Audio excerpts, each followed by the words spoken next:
মাঝে মাঝে মনে হয় এই ব্যস্ত জনবহুল শহর থেকে অনেক দূরে পাহাড়ের কোলে কিছুদিন সময় কাটিয়ে আসি, যেখানে থাকবে না গাড়িদের বিকট বাঁশির শব্দ, থাকবে না কোনো মাইকের আওয়াজ, যেখানে ঘুম ভাঙবে পাখির কলরবে। সেরকমই একটি জায়গায় যাওয়ার প্রস্তুতি নিয়ে নিলাম। चिलमिले चिलमिले धूम धड़ाका, चिलमिले चिलमिले धूम धड़ाका, दुनिया जाए भाड़ में, दुनिया जाए भाड़ में। হ্যালো এভরিওয়ান, আমরা আজকে বেরোচ্ছি একটা নতুন ট্রিপের জন্য। আর এই ট্রিপ হতে চলেছে অনেকটা অ্যাডভেঞ্চারাস। চলুন আমাদের সাথে এই ট্রিপটা এনজয় করুন।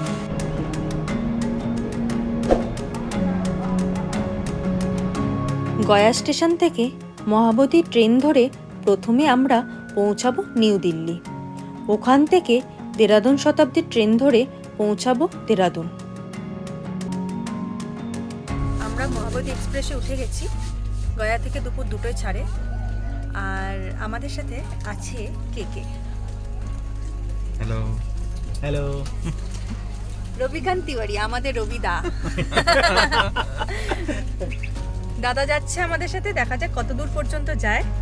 কত দূর অবধি মোগল সরাই দিয়ে যাবে? আরে ওটাই তো, মাঝখানে নেমে যাব। মাঝখানে নেমে যাবে। কোথায় নামবো এটা আমিও জানি না। আমাদের হ্যাঁ, এখনো দাদাও জানে না। দাদা এখনো পর্যন্ত কনফার্ম নয় যে কোথায় নামবে। আমাদের ওদের সাথে যাবে ট্রিপে নাকি কোথাও ওর মাঝ রাস্তায় নেমে যাবে।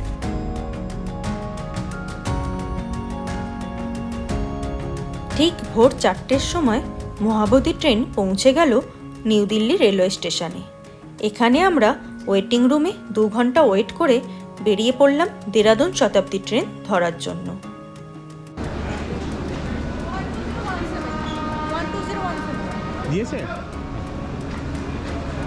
আমরা এখন নিউ দিল্লিতে আছি। নিউ দিল্লি থেকে আমাদের 6টা 45-এ শতাব্দী এক্সপ্রেস, দেরাদুন শতাব্দী এক্সপ্রেস, ওটাতে করে আমরা যাব দেরাদুন।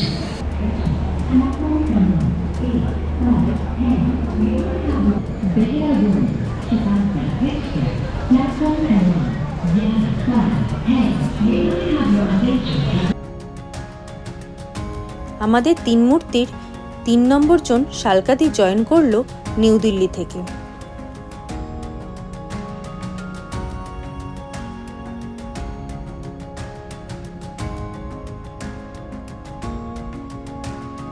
আমরা এখন দেরাদুন স্টেশনে এসে পৌঁছে গেছি। এখন দেখি কাছাকাছি কোথাও হোটেল পেলে হোটেলে স্টে করবো, দেন একটু ফ্রেশ হয়ে আমরা দেরাদুন মার্কেটে বেরোবো। সুমিতা, ম্যাপটা দেখ।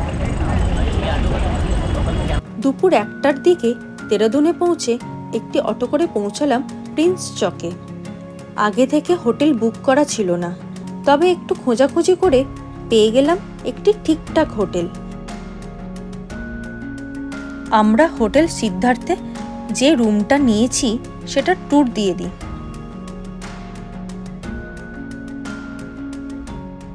এটা আমাদের ট্রিপল বেডেড রুম, এসিও আছে, সাথে ওয়ার্ড্রপ, মিরর, টি টেবিল, সোফা, ডাস্টবিন সব কিছু দেওয়া আছে এবং একটি একদম পরিষ্কার পরিচ্ছন্ন স্যানিটাইজড বাথরুম আছে।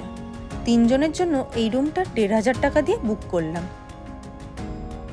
মুঘল দরবারে লাঞ্চ করে আমরা এসে গেলাম দেরাদুন মার্কেটে। এখান থেকে টুকিটাকি শপিং করে নেব।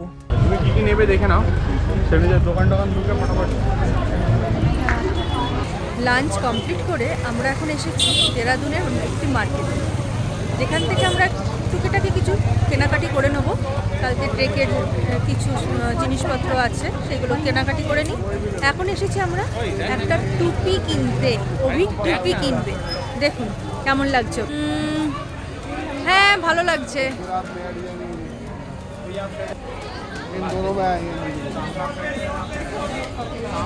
অনেক ধরনের টুপি আছে এখানে। এই যে টুপি কিনে এখন আমরা এসে গেছি টিফিন বক্স কিনে। আমরা তো টিফিন বক্স ক্যারি করেছি, শালকাদি টিফিন বক্স আনতেই ভুলে গেছি। তাই वो জন্য এখান एकदम থেকে प्लेन टिफिन कलर बॉक्स में जो কিনতে है ना হবে। वैसे दिखाई ना দেখছি ब्लू কি রকম ब्लैक টিফিন বক্স रेड পাওয়া যায়। पिंक जो भी मैं तो सोना दे दीजिए कटलेट सेट আচ্ছা ইয়েলোই নেবে তো? है ठीक है আমরা এখন আছি পল্টন বাজারে। এই যে বাজারটা দেখতে পাচ্ছেন পিছনে, এটা হচ্ছে পল্টন বাজার। আর আমার ঠিক অপোজিটেই আছে ক্লক টাওয়ার। এই যে এটা দেখছেন ক্লক টাওয়ার, দেরাদুনের ক্লক টাওয়ারকে কেন্দ্র করে সমস্ত মার্কেটটা আছে। ক্লক টাওয়ারের অপোজিটেই আছে পল্টন বাজার। এখান থেকে সমস্ত কিছু পাওয়া যায়, দেরাদুনের মেইন মার্কেট বলতে পারেন এটা। শপিং করার পর হাতে একটু সময় থাকায় রাস্তা থেকেই অটো বুক করে নিলাম টপকেশ্বর টেম্পল যাওয়ার জন্য। দেরাদুনের ক্লক টাওয়ার থেকে টপকেশ্বর টেম্পলের দূরত্ব 7 কিলোমিটার। প্রায় 20 মিনিটের মতন সময় লাগলো মন্দির পৌঁছাতে। টপকেশ্বর শিব মন্দিরটি একটি গুহার মধ্যে অবস্থিত। কথিত আছে যে গুরু দ্রোণাচার্য এই গুহায় তপস্যা করতেন, তাই এই গুহাকে দ্রোণা কেভও বলা হয়ে থাকে। এই মন্দিরে যে শিবলিঙ্গ আছে সেটা প্রাকৃতিকভাবেই গঠিত হয়েছে।